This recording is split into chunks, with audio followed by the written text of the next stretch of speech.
के 20 ऐसे महत्वपूर्ण वीवीआई क्वेश्चन लेके आए हैं जो आपकी एग्जाम में 100% लड़ेगा।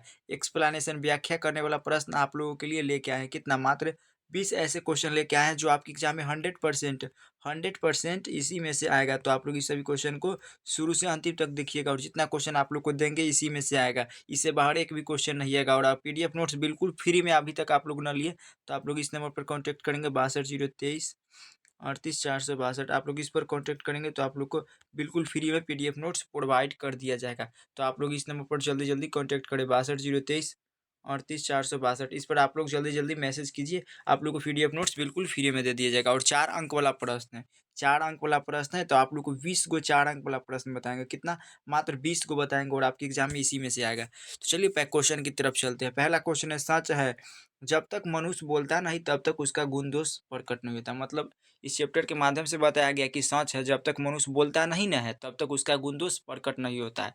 तो इसको कैसे लिखेंगे? तो इसको लिखेंगे प्रस्तुत गद्यांश। प्रस्तुत गद्यांश बालकृष्ण भट्ट रचित बातचीत शीर्षक पाठ से उद्धृत है। मतलब प्रस्तुत गद्यांश है ना, जो बालकृष्ण भट्ट के द्वारा रचित बातचीत शीर्षक निबंध से लिया गया और जिसमें लेखक ने बातचीत के महत्व को स्पष्ट करने का प्रयास किया और जिसमें लेखक ने बातचीत के महत्व को ना स्पष्ट करने का प्रयास किया है। भाषा या अभिव्यक्ति के आधार पर ही व्यक्ति के व्यक्तित्व या गुण दोष की पहचान होती है। भाषा या व्यवहार के आधार पर ही ना व्यक्ति की पहचान होगा। उसके बाद बोलने पर ही व्यक्ति की अच्छाई या बुराई का पता चल पाता है। इस प्रकार व्यक्ति का मानदंड उसकी भाषा होती है। तो आप लोग को समझ में आ गया कि जब तक मनुष्य बोलता नहीं तब तक उसका गुण दोष कैसे प्रकट नहीं। तो आप लोग को लिख देना है कि प्रस्तुत पंक्ति या गद्यांश बालकृष्ण भट्ट रचित बातचीत शीर्षक पाठ से उद्धृत है, मतलब लिया गया और जिसमें लेखक ने बातचीत के महत्व को स्पष्ट करने का प्रयास किया है। और भाषा या अभिव्यक्ति के आधार पर ही व्यक्ति के व्यक्तित्व या गुण की पहचान होती है। व्यक्तित्व मतलब व्यवहार या गुण के आधार पर ही ना व्यक्ति की पहचान होगी। बोलने पर ही व्यक्ति की अच्छाई या बुराई का पता चल पाता है। अगर मान लीजिए कोई आदमी है, अगर वह चुपचाप बैठा रहेगा तो उसके बारे में पता नहीं चल पड़ेगा और जैसे ही कुछ बोलेगा तो उसके गुण दोष के बारे में पता चलने लगता है। इस प्रकार व्यक्ति का मानदंड उसकी भाषा होती है। तो आप लोग को समझ में आ गया। और अगला क्वेश्चन है अगला 2 नंबर क्वेश्चन है, हमारी भीतरी मनोवृत्ति प्रतिक्षण नए नए रंग दिखाया करती है डैश डैश कोई दुर्घट नहीं। तो इसको आप लोग कैसे लिखिएगा? हमारी भीतरी इम्पोर्टेंट नहीं है तो इसको आप लोग छोड़ दीजिए, इम्पोर्टेंट नहीं है, एग्जाम के आप अंदर नहीं पूछेगा तो इसको आप लोग मत करिए, यह नहीं इम्पोर्टेंट है। अगला है, ये 3 नंबर क्वेश्चन है जो इम्पोर्टेंट है, जहाँ आदमी को अपनी ज़िंदगी मज़ेदार बनाने के लिए ना खाने पीने चलने फिरने की आदि की ज़रूरत है, वहाँ बातचीत की भी अत्यंत आवश्यकता है। मतलब इस पंक्ति के माध्यम से बताया गया है कि जहाँ आदमी को अपनी ज़िंदगी को ना मज़ेदार बनाने के लिए ना खाने पीने चलने फिरने की आदि की ज़रूरत है, वहाँ बातचीत की भी अत्यंत आवश्यकता है। तो इसको लिखेंगे प्रस्तुत गद्यांश। प्रस्तुत गद्यांश बालकृष्ण भट्ट रचित बातचीत शीर्षक निबंध से उद्धृत है और जिसमें लेखक बातचीत के महत्व को स्पष्ट किया गया और जिसमें लेखक ने बातचीत के महत्व को स्पष्ट किया है। और जिस प्रकार जीवन को सुंदर सुखमय बनाने के लिए भोजन आदि की आवश्यकता है उसी प्रकार बातचीत भी आवश्यक है। तो आप लोग इतना लिख देंगे तो 4 नंबर आप लोग को कोई नहीं काटेगा। उसके बाद सारा धन नेता के घर पहुंच जाता है। सारा धन नेता की इस प्रकार यह प्रकाश बाबू ने अपनी जनता की ई नहीं होगा इसका। चलिए 4 नंबर क्वेश्चन है, मृत्यु के समय स्मृति साफ हो जाती है। मृत्यु के समय ना स्मृति क्या होती है? साफ हो जाती है। तो इसको लिखेंगे कैसे? प्रस्तुत पंक्तियाँ चंद्रधर शर्मा गुलेरी द्वारा रचित। इसको लिखेंगे चंद्रधर शर्मा गुलेरी रचित उसने कहा था कहानी से उदित प्रस्तुत कथन में मृत्युकालीन स्थिति का वर्णन किया गया है। ये या ऐसे भी लिख सकते हैं कि प्रस्तुत पंक्ति हमारे पाठ्य पुस्तक दिगंत भाग 2 के उसने कहा था कहानी से ली गई, जिसके रचयिता कौन? चंद्रधर शर्मा गुलेरी जी। उतना लिख दीजिएगा। उसके बाद लिखिएगा क्या कि प्रस्तुत कथन में मृत्युकालीन मतलब मृत्यु के समय स्थिति का वर्णन किया गया है और मौत के समय मनुष्य के जीवन भर की घटनाएं सिनेमा की रील की तरह नाचने लगती है। और जैसे ही कोई व्यक्ति मरेगा ना तो बोलेगा कि इसको बुला ला और उसको बुला ला, उससे मिलना है, इसकी यह करना है, मुझको ये चाहिए, ऐसे वैसे बोलने लगता है। जैसे कोई बूढ़ा आदमी होता है, वो मरता है तो बोलता है वो अपन बेटी से मिल लेता है, अपन घर में के जितना भी आदमी रहेगा उससे मिल लेगा और उसके बाद बोलेगा कि हमारा ये आखिरी इच्छा है और उसके बाद टपक जाता है। तो मरने के समीप पहुंचना लहना सिंह के दिमाग में भी अतीत की सारी घटनाएं उभरने लगती है। तो इतना लिख देंगे आप लोग तो 4 नंबर दे देगा। उसके बाद आता है और अब घर जाओ तो कहे कि जो मुझे उसने कहा था। तो ये क्वेश्चन इंपॉर्टेंट नहीं है, जो इंपॉर्टेंट है उसी को आप लोग को हम बता देंगे। बिना फेरे घोड़ा बिगड़ता है और बिना लड़े सिपाही। तो ये क्वेश्चन है जो इम्पोर्टेंट है। तो आप लोग इसको ज़रूर याद कर लीजिएगा। बिना फेरे घोड़ा बिगड़ता है, बिना फेरे घोड़ा बिगड़ता है और बिना लड़े सिपाही की क्षमता। तो इसको कैसे लिखिएगा कि प्रस्तुत गद्यांश अमर कथाकार चंद्रधर शर्मा गुलेरी रचित उसने कहा था कहानी से उदित है। प्रस्तुत गद्यांश अमर कथाकार चंद्रधर शर्मा गुलेरी रचित उसने कहा था कहानी से उदित है, जिसमें लेखक ने हर परिस्थिति में दुश्मनों से मुकाबला करने को तैयार सैनिकों के उत्साह का वर्णन किया है। प्रथम विश्व युद्ध में ब्रिटेन की तरफ से, प्रथम विश्व युद्ध में ना ब्रिटेन की तरफ से भारतीय सैनिक लड़ रहे थे। प्रथम विश्व युद्ध में ब्रिटेन की तरफ से भारतीय सैनिक लड़ रहे थे।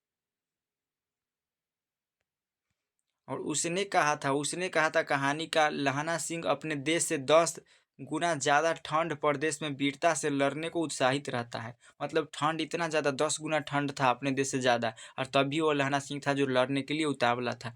वह तो सैनिकों को घोड़े के सामना मानता है, वह तो सैनिकों को ना घोड़े के सामना मारता है। जैसे दौड़ाए नहीं जाने पर घोड़ा सुस्त हो जाती है, उसी प्रकार बिना लड़े सिपाही भी कमज़ोर हो जाती है। तो ये क्वेश्चन आप लोग को समझ में आ गया।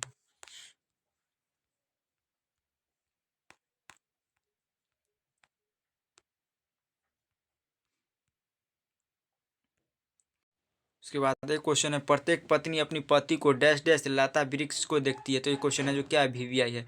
जो वीवीआई उसको हम आप लोग को बताएंगे। तो या इसको आप लोग लिखिएगा कि प्रस्तुत गद्यांश रामधारी सिंह दिनकर रचित अर्धनारीश्वर पाठ से उदित है। प्रस्तुत गद्यांश रामधारी सिंह दिनकर रचित अर्धनारीश्वर पाठ से उदित है, जिसमें लेखक ने नारी के पराधीन जीवन चरित्र को उद्घाटित किया है। जिस प्रकार लता वृक्ष का गुलाम होती है, जिस प्रकार ना लता वृक्ष का क्या होता है, गुलाम होता है, उसी प्रकार पत्नी भी पति का गुलाम होता है। उसी प्रकार पत्नी भी पति का क्या होता है, गुलाम होता है। पति होता है जो, पत्नी भी पति का गुलाम होता है। उसी के सहारे वह आगे बढ़ती है, पति के सहारे ही ना पत्नी आगे बढ़ती है, उसके जीवन का सहारा होता है।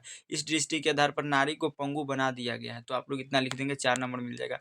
उसके बाद है, जिस पुरुष में नारीत्व नहीं अपूर्ण है, जिस पुरुष में नारीत्व नहीं अपूर्ण है। तो इसको आप लोग कैसे लिखिएगा कि प्रस्तुत गद्यांश रामधारी सिंह दिनकर रचित अर्धनारीश्वर पाठ से उदित है। प्रस्तुत गद्यांश रामधारी सिंह दिनकर रचित अर्धनारीश्वर पाठ से उदित है, जिसमें लेखक ने पुरुषों के जीवन में नारी के महत्व को स्पष्ट करने का प्रयास किया है। नारी के बिना पुरुष अधूरा होता है। नारी के बिना पुरुष क्या होता है, अधूरा होता है। शक्ति के बिना शिव भी 100 के समान होती है। शक्ति के बिना शिव भी 100 के ही समान होते हैं। 100 के समान मतलब लाश के समान होती है। पुरुष के कठोरपन को नारी अपनी कोमलता से सुंदर और सुखमय बनाती है। प्रेम, दया, ममता आदि स्त्रीचित पुरुष आधार पुरुष महान होता है। तो इसको कर लीजिएगा। उसके बाद है, नर नारी पूर्ण रूप से समान है। नर नारी पूर्ण रूप से समान है। इसको भी आप लोग आराम से कर लीजिएगा कि प्रस्तुत गद्यांश रामधारी सिंह दिनकर रचित अर्धनारीश्वर पाठ से उदित है। प्रस्तुत गद्यांश रामधारी सिंह दिनकर रचित अर्धनारीश्वर गद्यांश से उदित है, जिसमें लेखक ने स्त्री पुरुष को समानता का चित्रण किया। जिसमें लेखक ने स्त्री और पुरुष को समानता मतलब एक बराबर माना है। और सामान्यतः नारी को लोग कमजोर, कामुक, डरपोक, मायावी समझते हैं, परंतु नारी तो दया, ममताशील, गुण, कोमलता, प्रेम की प्रतिपूर्ति होती है। उसका गुण यदि क्रूर कठोर पुरुष में आ जाए तो वह मर्दानहीन नहीं महान बन जाएगा। इससे वह पूर्ण मानव बन सकता है। अतः नारी को उपेक्षित नहीं, अपेक्षित रूप में देखना चाहिए। तो आप लोग को अभी सभी क्वेश्चन आप लोग को अब खुद से करना है, और हम तो केवल अपने समय की आवश्यकता की उपज है। तो इस क्वेश्चन को आप लोग कर लीजिएगा। तो आप लोग ये 11 नंबर क्वेश्चन है, इसको आप लोग कर लीजिएगा। इसका आप लोग पीडीएफ देख लीजिए। उसके बाद है, फौजी वहाँ लड़ने के लिए गए हैं, वे भाग नहीं सकते। जो फौज छोड़कर भागता है उसको गोली मार दी जाती है। तो इसको भी आप लोग कर लीजिएगा कि प्रस्तुत कथन मोहन राकेश के रचित सिपाही की मां शीर्षक एकांकी से उदित है, जिसमें रिफ्यूजी लड़की के माध्यम से द्वितीय विश्व युद्ध में बर्मा की सीमा पर तैनात सैनिकों के जीवन का चित्रण किया गया है। तो आप लोग इसको आराम से कर लीजिएगा। उसके बाद है, 16 नंबर क्वेश्चन है, इसको भी आप लोग कर लीजिएगा। कितने क्रूर समाज में रहे हैं हम, जहाँ श्रम का कोई मोल नहीं बल्कि निर्धनता का बरकरार रखने का ही षड्यंत्र है यह सब। तो इसको भी आप लोग कर लीजिएगा। ये भी क्वेश्चन है जो क्या है, वीवीआई है। तो ये हो गया। उसके बाद है, आदमी यथार्थ को जीता है, आदमी यथार्थ में जीता ही नहीं, यथार्थ को रास्ता भी है। तो ये भी क्वेश्चन है जो क्या है, वीवीआई है।